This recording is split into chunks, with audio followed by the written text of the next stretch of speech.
Welcome to The Explainer. Today, we are pulling back the curtain on Linux. It's this invisible engine that's running a massive part of our digital world. We're going to break down exactly what it is, how it works, and most importantly, why it is absolutely everywhere. So let's just start with one number. A really, really big one, actually. 90%.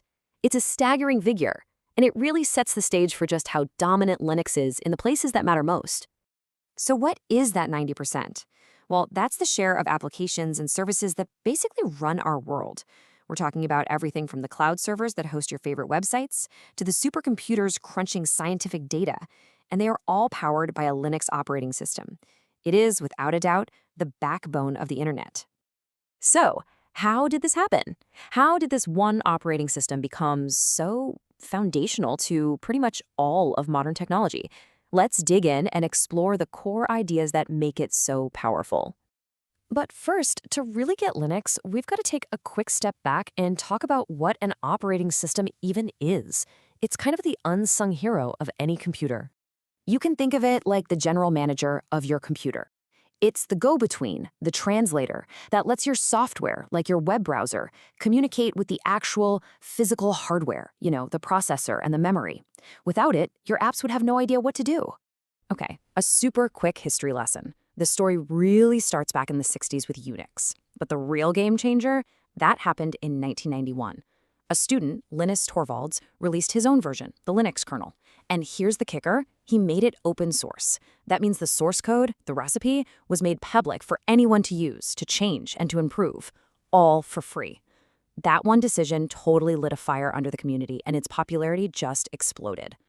So why do all these companies, from tiny startups to massive tech giants, bet on Linux? It really comes down to this magic combo. First, it's free, as in no licensing fees. Second, being open source means it's built and vetted by a global community, not one company. And third, having all those eyes on the code makes it incredibly secure. When a bug is found, it's often fixed in hours, not months, because literally anyone in the world can help patch it. Deep in the heart of every Linux system, you'll find the kernel. This thing is the absolute core.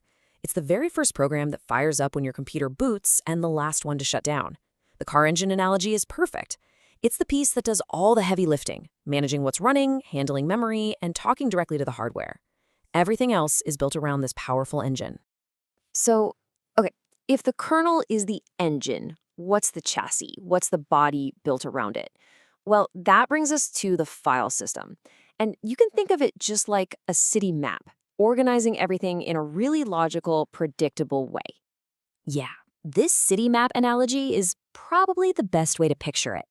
There's a single starting point, and from there, everything branches out into different districts, each with its own specific job.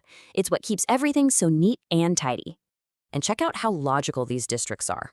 Everything, and I mean everything, starts at what's called the root, just a single forward slash. Then you've got your personal neighborhoods, like /home, where every user gets their own private folder. /etc is like the system city hall, holding all the important settings. And /var, think of that as the warehouse district, where stuff that changes all the time, like log files, gets stored. All right, so you've got your map of the city. Now, how do you actually get around? How do you interact with everything? That's where the command line comes in. It's your toolbox for, well, everything. Now, don't let the text-based look of it scare you. The basics are super powerful and pretty easy to remember. ls, that just lists what's around you. cd lets you change directory, move to another spot on the map. And then you have your three workhorses, cp for copy, mv for move or rename, and rm for remove. Seriously, with just these 5 commands, you can do so much. Okay, now we're getting into two of the most powerful ideas in Linux. Permissions, which is all about who gets to do what, and processes, which is about what's actually running on your machine right now. All right, permissions. This might seem complicated, but Linux has this beautifully simple system using numbers. Every action gets a value. Reading a file is worth 4, writing to it is 2, and executing it, running it like a program, is 1. And this is where the magic happens. You just add those numbers up, use a command called chmod, which is short for change mode. See the 3 digits? The first one is for the owner of the file, the second is for a group, and the third is for everybody else. So, in this example, a 7 for the user means 4 plus 2 plus 1, they can do everything. A 5 for the group and others, that's 4 plus 1. They can read and execute, but they can't change the file. So simple, but so powerful. Okay, let's talk about processes. It's a simple concept, really. A process is just any program or command that's currently running, anything from your web server to some tiny little background task. The kernel sees each one as a process that it needs to manage. And when you want to see what's going on, you've basically got two main tools.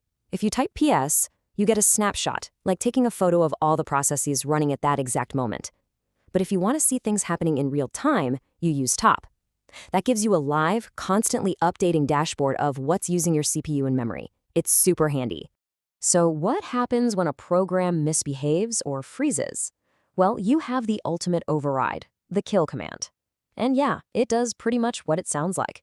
You just tell it the ID of the process you want to stop, and it sends a signal to terminate it.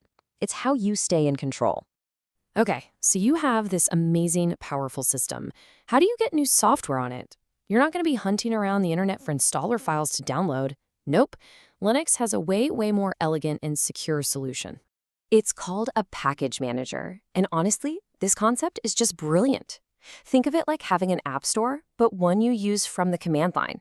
It connects to these trusted, centralized locations, these software repositories, and it handles everything for you. Installing, upgrading, even uninstalling. It's all automated and secure. Now, you'll hear people talk about different flavors or distributions of Linux, right? All a distribution is the Linux kernel bundled with a package manager and a bunch of other software. The core idea is the same, but the tools might be a little different. For example, if you're on something based on Debian, like Ubuntu, you'll be using apt. If you're on a system from the Red Hat family, like Fedora, you'll probably be using Yum or its newer version, DNF. So let's just wrap this all up. At its core, Linux is this incredibly powerful open-source operating system that is, without a doubt, the king of servers and the cloud. It's all built around that central kernel, with a really logical file system giving it structure. And you, the user, interact with it all through the command line, using simple commands to manage files, set permissions, and control what's running. And to top it all off, package managers make handling software a total breeze.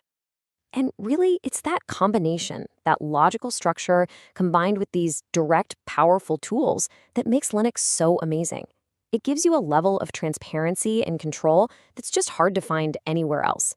It's not just an OS, it's a whole toolkit.